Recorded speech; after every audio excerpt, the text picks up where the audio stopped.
Mahirap ba ang magmahal? Maligayang araw ng Martes, kapanalig.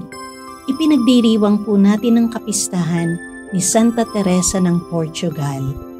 Ito po si Sister Rose Agtarap ng Daughters of St. Paul para sa mabuting balita. Pagnilayan na po natin ang Ebanghelyo ngayon.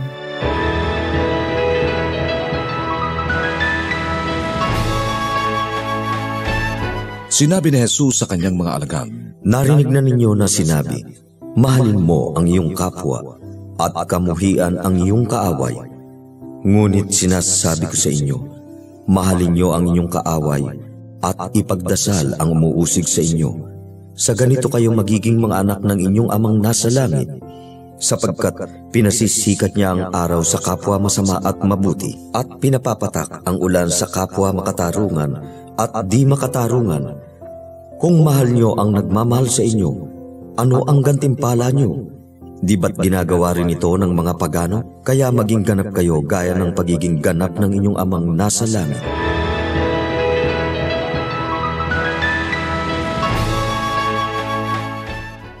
Sinabi ni Jesus, "Kaya maging ganap kayo gaya ng inyong Ama na nasa langit." Pinahayag sa atin ni Jesus ng pagiging ganap ay mula sa Ama. Paano nga ba magiging ganap ang isang tao? May kasabihan nga, nobody is perfect. Ngunit nais ng Ama na ipakita sa atin kung ano ang ganap na pagmamahal. Ito ang dahilan ng pagpapadala ng kanyang bugtong na anak na si Jesus upang ipadama sa ating lahat ang walang hanggang pag-ibig ng Diyos. Ang pagmamahal ay walang itinatangi. Dahil kahit sino ka man, mahal ka ng Diyos. Marami na tayong nabasa at marami na ang naisulat tungkol sa pag-ibig, tungkol sa awa ng Diyos. Bigyang pansin natin ang sinabi ni Jesus kung paano magmahal. Napakaliwanag po ang kondisyon na ibinigay ni Jesus upang maging ganap. Sinabi niya, "Ibigin ninyo ang inyong mga kaaway at idalangin ang mga umuusig sa inyo." Napakahirap gawin ang ibigin ng kaaway, lalo na sa ating mga Pilipino. Medyo sensitibo tayo, madaling magdamdam at magtanim ng sama ng loob.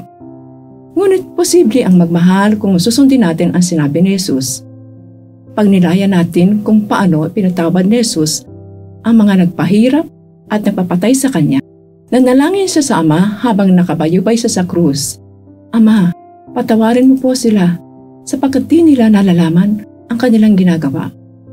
Sa kanyang muling pagkabuhay, pinakita niya na posible magpatawad sa ating mga kaaway.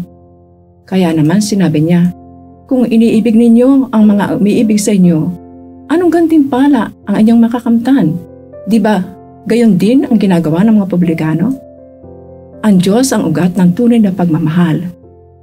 Ang mensahe ng Ebanghelyo ni San Mateo, San Marcos, San Lucas at San Juan ay ang dakilang pag-ibig ng Diyos Ama sa pamamagitan ni Jesus na nagpakasakit, namatay at nabuhay na maguli para sa ating lahat. Mahirap pa talaga ang magmahal? Kung kasama natin lagi si Jesus, matututo tayong magmahal at magiging ganap tayo tulad ng ating Amang nasa langit. Mga kapanalig, maraming salamat po sa inyong suporta sa aming misyon. Subscribe, like, share, and follow Paulines sa aming social media accounts. Patuloy po kaming ng inyong tulong upang maipagpatuloy ang programang ito.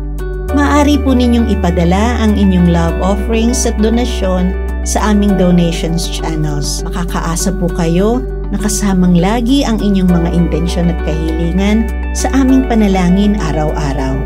Ito pong muli si Sister Rose na nag-aanyaya sa inyong manalangin. Panginoon, maraming salamat po sa kaloob mong panibagong araw para mahalin ka at ang aming kapwa. Lagi nawa akong maging matulungin at huwag kong baliwalain ang habag at pagmamahal na dumadaloy mula sa iyong sagradong puso. Mahal na puso ni Jesus, sinasamba kita. Mahal na puso ni Jesus, pinupuri kita. Mahal na puso ni Jesus, pinasasalamatan kita. Mahal na puso ni Jesus, minamahal kita. Amen. We are here to provide a new way of communicating and proclaiming the gospel.